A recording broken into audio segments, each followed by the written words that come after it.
Hello super friends, अब कैसी हैं? मैं सुपर पब्लिक है बहुत ज़्यादा बढ़िया होगी। तो आज जिन चार कैरेक्टर्स के बीच में बैटल है वो चारों ही कैरेक्टर्स बहुत ज़्यादा पावरफुल है। सबसे पहले आता है ब्लैक सूट सुपरमैन, जिसने हाल ही की मूवी में ब्लैक सूट को पहन लिया है एंड इसकी वजह से वो ज़्यादा सोलर एनर्जी को एब्जॉर्ब कर सकता है एंड ऑब्वियसली पहले के मुकाबले वो ज़्यादा ताकतवर हो चुका है।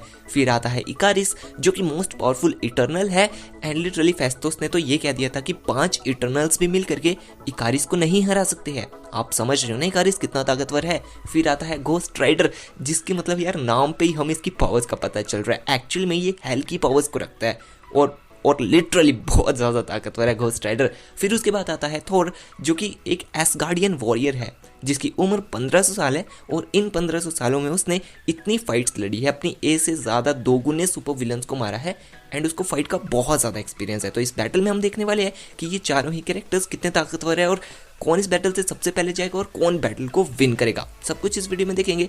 तो वीडियो को लाइक करके चैनल को सब्सक्राइब जरूर कर देना, हमें सपोर्ट करना, चैनल को सब्सक्राइब जरूर कर देना।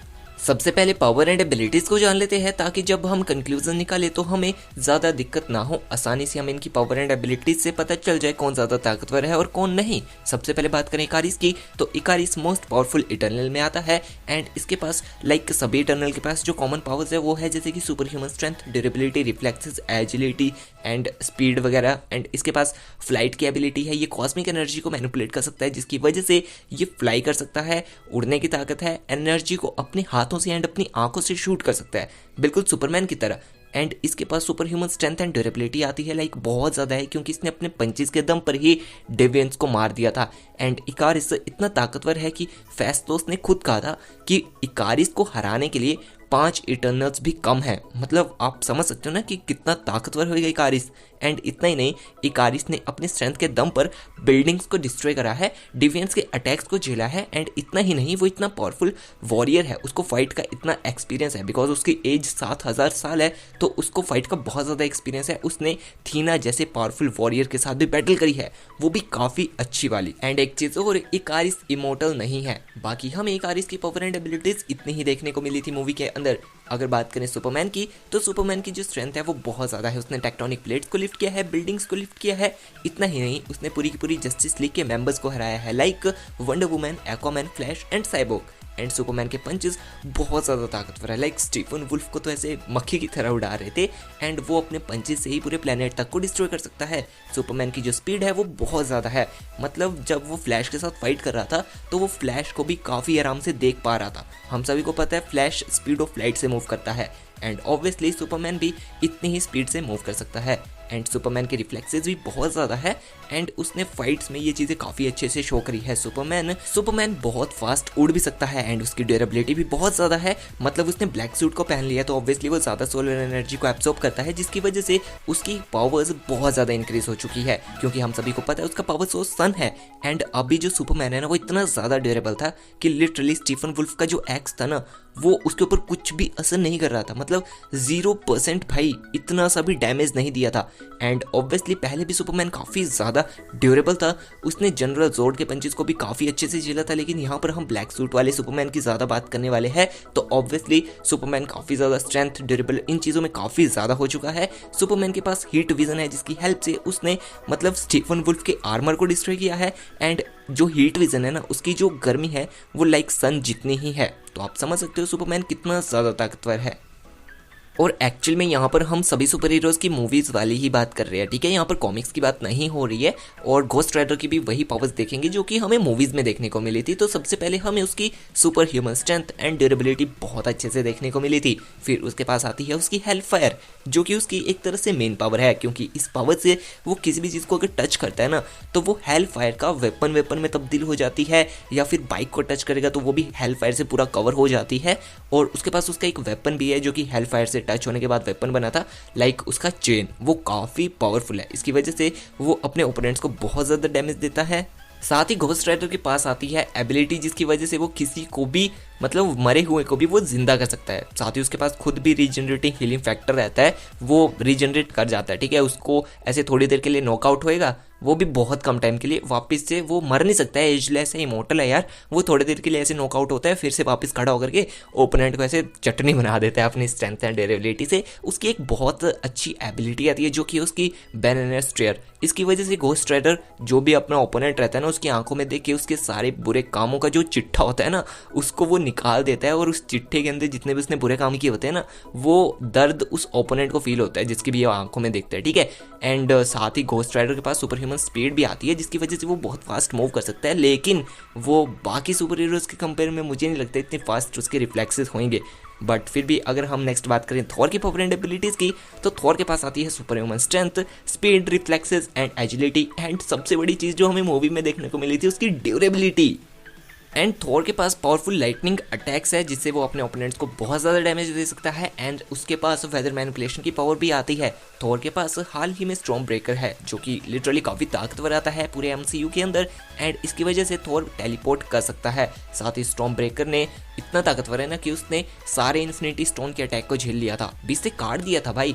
बट हम सभी जानते हैं वो फुल पावर वाला अटैक नहीं था इन्फिनिटी स्टोन्स का, लेकिन फिर भी स्टॉर्म ब्रेकर ने इतना बड़ा काम कर रखा है। एंड ऑब्वियसली स्टॉर्म ब्रेकर की हेल्प से उसने वकांडा वाली बैटल में ना, मतलब जो सुपर कारनामे करके दिखाए थे ना, एंड थैनोस की पूरी आर्मी को ऐसे धज्जियां उड़ा दी थी, स्पेसशिप वगैरह जो भी थी उन सभी की। एंड खुद थैनोस को भी काफ़ी भारी डैमेज दिया था। एंड बात करें थॉर की ड्यूरेबिलिटी की, तो भाई ड्यूरेबिलिटी की तो मतलब क्या ही कहने भाई। उसने एक पूरे प्लेनेट को डिस्ट्रॉय करने वाले न्यूट्रॉन स्टार की एनर्जी को डायरेक्ट अपने ऊपर झेल लिया था, पूरा सर्वाइव कर गया था लिटरली। मतलब उसकी कंडीशन इतनी खराब थी, फिर भी भाई वो सर्वाइव कर चुका था। एंड लिटरली पावर स्टोन के टच को, डायरेक्ट टच को झेल लिया। मतलब जो पावर स्टोन है ना, वो इतना ताकतवर है कि अपने एक सिंगल टच से पूरे प्लेनेट को डिस्ट्रॉय कर दे। आप समझ रहे हो ना थॉर की स्ट्रेंथ। एंड स्ट्रेंथ नहीं भाई, उसकी ड्यूरेबिलिटी कितनी ज़्यादा है, स्ट्रेंथ भी काफ़ी ज़्यादा है। उसने हेला के साथ फाइट करी है, सर्टर के साथ फाइट करी है, काफ़ी सुपर हीरो सुपर विलन्स को पेल के रख दिया है। एक बहुत पावरफुल एस्गार्डियन वॉरियर है, अपनी लाइफ में बहुत सारी लड़ाइयाँ लड़ी है, जिसकी वजह से उसको बैटल का बहुत ज़्यादा एक्सपीरियंस है। तो ये थी इन सारी सुपर हीरोज की पावर एंड एबिलिटीज। अभी बात करते हैं कंपैरिजन की, देखते हैं कि इस बैटल से सबसे पहले कौन सा सुपर हीरो जाने वाला है। मुझे लगता है आप सभी ने गेस कर ही लिया होगा कि कौन सा सुपर हीरो सबसे पहले इस बैटल से जाने वाला है। जी हाँ, उसका नाम है इकारिस।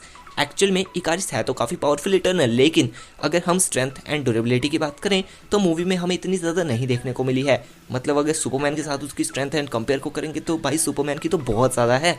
सुपरमैन ने टेक्टोनिक प्लेट्स को लिफ्ट किया है, पूरे जस्टिस लीग के मेंबर्स को हराया है। एंड इतना ही नहीं, उसने स्पीड में भी फ्लैश को मैच कर दिया था। एंड घोस्ट राइडर की स्ट्रेंथ एंड ड्यूरेबिलिटी की बात करें तो भाई एक्चुअली में उसकी भी काफ़ी ज़्यादा आती है। एंड उसकी जो हेल फायर है ना, उससे वो इकारिस को बहुत ज़्यादा डैमेज देगा। एंड ऑब्वियसली उसके पास उसकी चेन भी है, जिससे कि वो इकारिस को बहुत अच्छे से नॉकआउट भी कर सकता है, इवन मार भी सकता है भाई। और थॉर की बात करें तो थॉर की स्ट्रेंथ इतनी ज़्यादा है कि लिटरली उसने सर्टर एंड हेला जैसे पावरफुल बींग्स के साथ फाइट की है। उसके पास उसका स्टॉर्म ब्रेकर है, जिससे कि उसने थैनोस तक को भारी डैमेज दिया था एंड उसकी पूरी आर्मी को डिस्ट्रॉय कर दिया था। एंड इतना ही नहीं, थॉर की ड्यूरेबिलिटी इतनी ज़्यादा है ना कि इकारिस के जो अटैक्स है, लाइक जो कॉस्मिक एनर्जी को मैनिपुलेट करके वो अपनी आंखों से एंड अपने हाथों से फायर कर सकता है ना पावर को, लिटरली उन सारे अटैक्स को थॉर बहुत आराम से झेल लेगा। मतलब उसको कोई फर्क भी नहीं पड़ेगा भाई, क्योंकि ऑब्वियसली वो एक पूरे के पूरे न्यूट्रॉन स्टार की एनर्जी को झेल चुका है। तो इन सारे अटैक्स के कंपेयर में भाई इकारिस मतलब कुछ भी डैमेज नहीं दे पाएगा इन सारे सुपर हीरोज़ को। और सबसे पहले इकारिस से जाएगा, क्योंकि पावर्स तो मैच हो ही नहीं रही है बाकी सुपर हीरोज के साथ। तो अभी इस बैटल से इकारिस जा चुका है। और अभी जो कैरेक्टर इस बैटल से जाने वाला है, प्लीज़ अगर आप लोगों का वो फेवरेट होगा तो प्लीज़ ऑफेंड होने वाली बात नहीं है, नॉन कैनन कहानी समझ के इसको खत्म करो, ठीक है। बाकी सपोर्ट तो ज़रूर करना, चैनल को सब्सक्राइब जरूर कर देना, ठीक है। और अपना ओपिनियन कमेंट बॉक्स में भी ज़रूर बताते रहना। तो इस बैटल से जो अभी कैरेक्टर जाएगा वो है थॉर। भाई देखो क्यों मेरे पास एक्सप्लेनेशन है। एक्चुअली में अगर हम करंटली बात करें, करंटली क्या सिचुएशन चल रही है, तो थॉर को काफ़ी वीक कर दिया गया है अभी की सिचुएशन में, और सुपरमैन को काफ़ी पावरफुल कर दिया गया है। लाइक सुपरमैन के पास ब्लैक सूट दे दिया गया है जो ज़्यादा सोलर एनर्जी को एब्जॉर्ब करता है एंड सुपरमैन को ज़्यादा पावर्स देता है। वहीं थॉर जो है ना, उसको एंड गेम में हम सभी जानते हैं कितना वीक कर दिया था यार। मतलब वो अपनी पावर्स को बहुत अच्छे से यूज़ भी नहीं कर रहा था। एंड अगर करंटली की बात करें तो भाई हाँ, अभी एंड गेम वाला जो थॉर है वो ब्लैक सूट सुपरमैन को डैमेज नहीं दे पाएगा। मतलब दे भी देगा कुछ हद तक, लेकिन जीत नहीं पाएगा भाई उससे। और घोस्ट राइडर से लड़ेगा तो भाई घोस्ट राइडर देखो थोड़ी देर के लिए, मतलब अगर अटैक से थोड़ी देर तक के लिए नॉकआउट हो गया ना तो वो तो चलेगा। लेकिन अगर डेथ बैटल की बात करें तो डेथ बैटल में घोस्ट राइडर थॉर को बहुत आराम से हरा सकता है। एंड गेम वाले थॉर को काफ़ी अच्छे से हरा देगा, बिकॉज उसके पास यार बहुत सारे अपने वेपन्स है and obviously hello fire and hell की बहुत सारी मिस्टिकल पावर्स को भी यूज़ कर सकता है। तो हाँ वो थॉर के ऊपर भारी पड़ जाएगा। तो अभी बचते हैं black suit Superman and Ghost Rider. और एक्चुअली में ब्लैक सूट सुपरमैन काफी ज्यादा ड्यूरेबल है क्योंकि उसके ऊपर स्टीफन वुल्फ का एक्स का कुछ असर हो ही नहीं रहा था। तो क्या घोस्ट राइडर की जो हेलफायर वाली चेन है वो ब्लैक सूट सुपरमैन को डैमेज दे पाएगी या नहीं? तो उसका आंसर है बिल्कुल वो दे पाएगी क्योंकि उसके अंदर हेल फायर लगी है, मतलब यार हेल की पावर्स लगी है ना। तो हाँ वो ब्लैक सूट को डैमेज दे पाएगी जहां तक मुझे लग रहा है। और अगर बात करें कि कौन विन करेगा इन दोनों के बीच में, तो अगर थोड़े टाइम की रहेगी बैटल, लाइक नॉकआउट वाली बैटल रहेगी ना, तो उसके अंदर सुपरमैन जीत सकता है बिकॉज सुपरमैन की सुपर स्पीड बहुत ज़्यादा है और उसके पास बहुत सारे अपने पावरफुल पंचेज है, स्ट्रेंथ ड्यूरेबिलिटी ज़्यादा है as compare to Ghost Rider. और इसके अंदर जो घोस्ट राइडर है ना वो जल्दी ही नॉकआउट हो सकता है क्योंकि ऑब्वियसली यार हमने मूवीज में देखा ही था ना कि घोस्ट राइडर हो जाता है, उसके ऊपर थोड़े बहुत ऐसे पंचेस वंचेस पड़ेंगे तो वो 5-10 मिनट के लिए होएगा ज़्यादा से ज़्यादा नॉकआउट। बट ऐसा नहीं है कि यार घोस्ट राइडर सिर्फ पंचेस को खाएगा और जल्दी से नॉकआउट हो जाएगा। बैटल चलेगी अच्छी खासी चलेगी लेकिन घोस्ट राइडर थोड़े जल्दी नॉकआउट हो सकता है जहाँ तक मुझे लग रहा है। ठीक है, वैसे यार जो सुपरमैन का हीट विजन है वो मुझे नहीं लगता है घोस्ट राइडर के ऊपर कुछ काम करेगा बिकॉज यार घोस्ट राइडर भी तो हेल फायर को लेकर के बैठा है ना और हीट विजन से इतना डैमेज नहीं मिलेगा।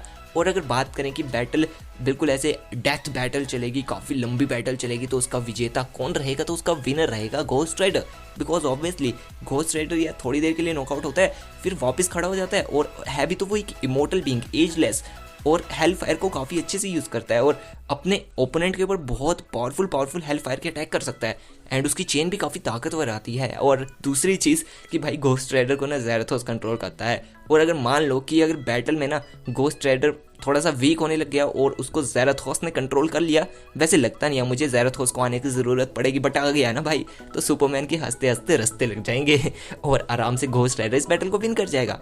तो मेरा ओपिनियन तो यही है कि भाई इस बैटल का विनर घोस्ट राइडर है। आप लोगों को क्या लगता है कमेंट बॉक्स में ज़रूर बता देना। अगर वीडियो अच्छी लगी तो वीडियो को लाइक ज़रूर करना, चैनल को सपोर्ट करना, चैनल को सब्सक्राइब करना एंड अभी तुमसे मिलते हैं नेक्स्ट वीडियो में। तब तक के लिए bye and thanks for watching.